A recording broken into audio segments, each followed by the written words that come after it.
Passadas mais de 4 décadas, desde a Guerra das Malvinas, o continente sul-americano volta a ser assombrado pela presença militar de uma potência extra-regional. Os limites do direito internacional estão sendo testados. Uma intervenção armada na Venezuela seria uma catástrofe humanitária para o hemisfério y un precedente perigoso para el mundo.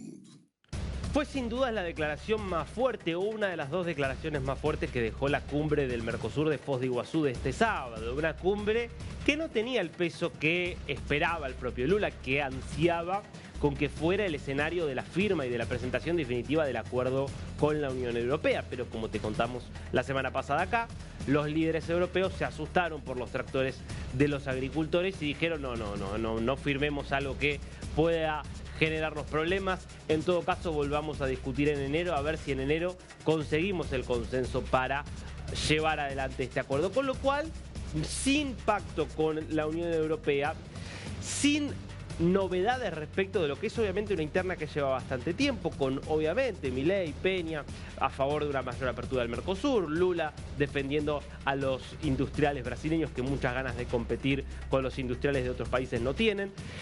En medio de eso que es cierta monotonía, el tema central fue Venezuela. Y lo que quedó en evidencia en la cumbre del Mercosur de Foz de Iguazú es que hay dos miradas, que son dos posiciones existenciales hoy de los líderes latinoamericanos. Hoy o estás con Maduro o estás en contra de Maduro y por lo tanto a favor de la libertad y de la posibilidad al menos de que haya un cambio en Venezuela. Y lo que decidió Lula es asumir la defensa de Maduro. Obviamente con la inteligencia y la elegancia que le da tantos años y tanta experiencia encima de política, que lo hace defender a Maduro sin tener las posiciones burdas de Gustavo Petro, por ejemplo, el presidente de Colombia. Él dice que defiende la mediación, pero dice, una invasión o un ataque sería una catástrofe humanitaria. ¿Y de qué estamos hablando? Si hablamos de 8 millones de personas que tuvieron que huir de Venezuela, de 8 millones de familias despedazadas, precisamente por lo que pasa en el régimen. ¿Qué hablamos del hambre? ¿Qué decimos de las miles de ejecuciones extrajudiciales documentadas por una representante clarísima de la izquierda latinoamericana como es Michelle Bachelet, que en su rol en la ONU como alta comisionada en su momento de derechos humanos documentó miles, insisto, miles de ejecuciones extrajudiciales, además de las torturas, de las desapariciones forzadas? Si eso no es una crisis humanitaria, ¿de qué estamos hablando? Pero para Lula lo que está en juego es una visión geopolítica de una América Latina que no sea una América Latina asociada a los valores tradicionales de Occidente, liberal, democrática, capitalista. En su visión, como representante de los BRICS en América Latina tiene que ir al modelo chino, tiene que ir al modelo ruso, tiene que ir al modelo de las autocracias. Es la visión de Lula, por más que él haya sido electo democráticamente. Y una Venezuela liberada, una Venezuela muy alineada a Estados Unidos, es un problema para esa visión. Del otro lado, quien claramente ha decidido encarnar la defensa de la lucha por la libertad en Venezuela y por la idea de una América Latina corrida hacia Occidente, fue Javier Milei, y lo expresaba así. Venezuela, suspendida en el Mercosur por violar el protocolo de Ushuaia, continúa padeciendo una crisis política, humanitaria y social devastadora. La dictadura atroz e inhumana del narcoterrorista Nicolás Maduro extiende una sombra oscura sobre nuestra región. Este peligro y esta vergüenza no pueden seguir existiendo en el continente o nos terminará arrastrando a todos consigo. La Argentina saluda la presión de los Estados Unidos y Donald Trump para liberar al pueblo venezolano. El tiempo de tener un acercamiento tímido en esta materia se ha agotado. Instamos además a todos los demás integrantes del bloque a secundar esta posición y condenar tajantemente a este experimento autoritario. También exigimos una vez más la liberación de todos los presos políticos y no dejaremos de pedir en todos los foros internacionales por la libertad del argentino Nahuel Gallo, detenido ilegalmente.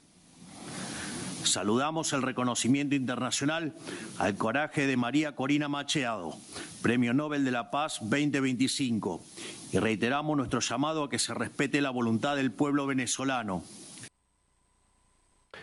podés decir, y esto también está en juego, bueno, acá Milei adopta esta posición porque él está alineado internacionalmente a Trump y a Estados Unidos, y es real, hay un alineamiento que es clarísimo, que no admite matices por parte de Milei en su política exterior.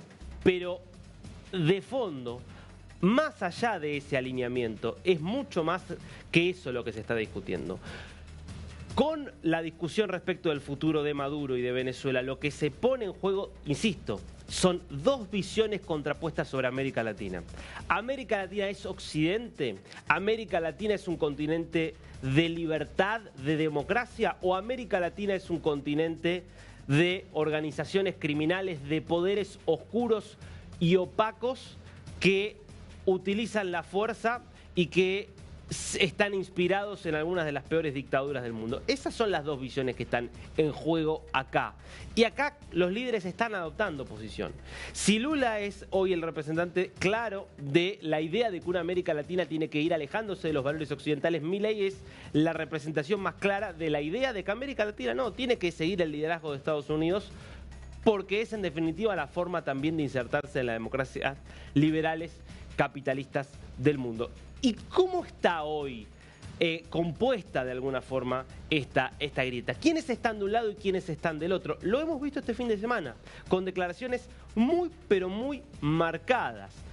¿Quiénes salieron en defensa de Nicolás Maduro y con una línea cercana a lo que planteaba Lula? Bueno, obviamente, fue Miguel Díaz-Canel Bermúdez, el dictador cubano, uno de los primeros que salió en estas horas ante de alguna forma la redoblada apuesta militar de Trump contra Maduro, quien volvió a defender a su aliado, a su protector. Y esto es lo que decía. Cuba ha denunciado y alertado a la comunidad internacional sobre la peligrosa y amenazante escalada militar en el Caribe por parte del gobierno de los Estados Unidos.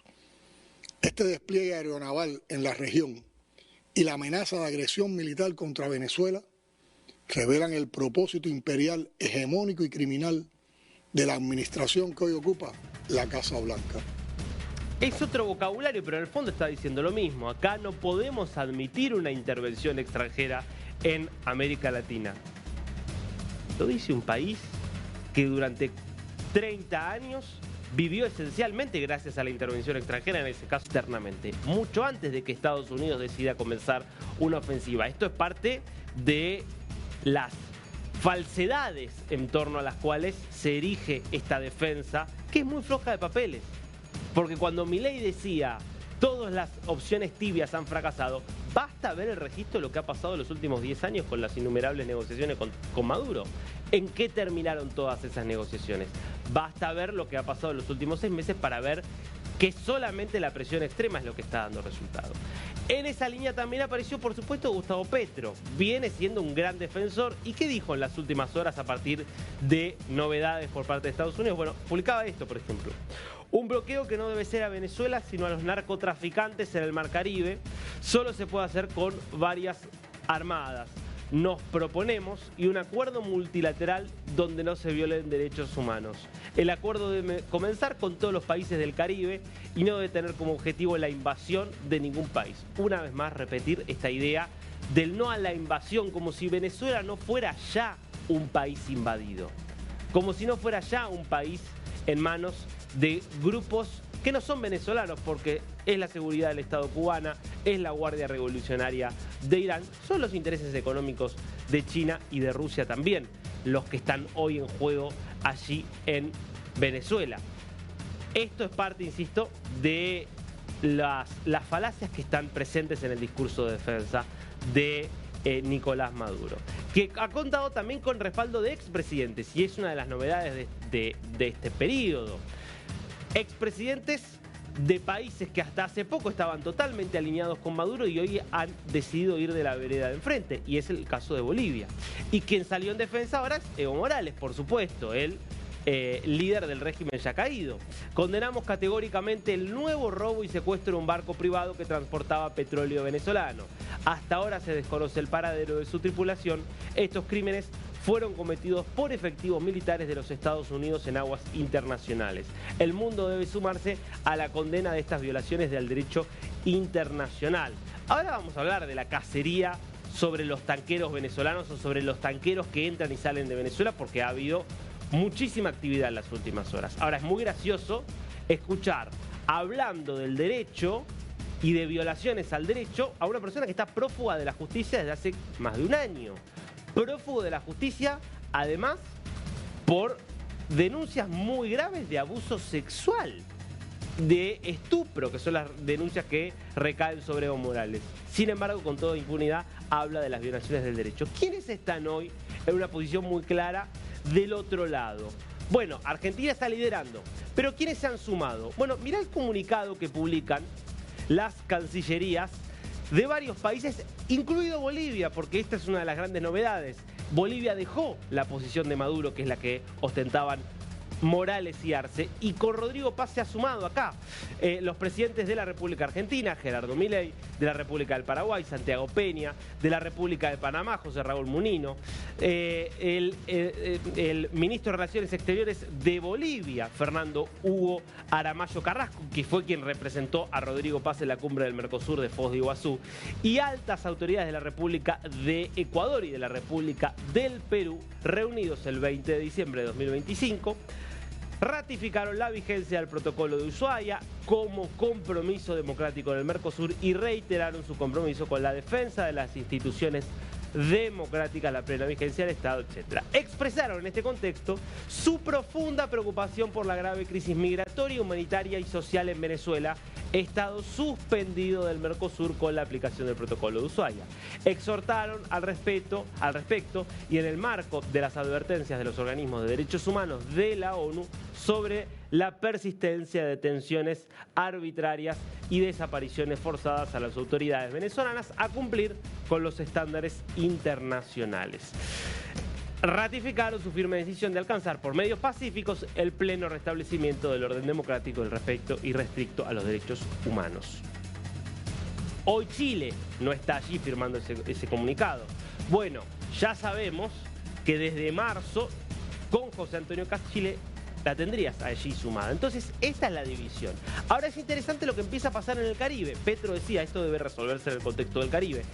Porque en el Caribe empiezan a aparecer voces muy fuertes que se suman a la necesidad de la presión contra Maduro. Y es el caso de la primera ministra de Trinidad y Tobago, que volvió a expresarse en términos categóricos, denunciando de hecho a sus socios de la CARICOM, de la comunidad de países del Caribe. Esto es lo que publicaba Kamla Persad-Bissessar, primera ministra de Trinidad y Tobago. La CARICOM se ha alineado con el narcogobierno de Maduro, liderado por un dictador que ha encarcelado o asesinado a miles de venezolanos que se oponen a él.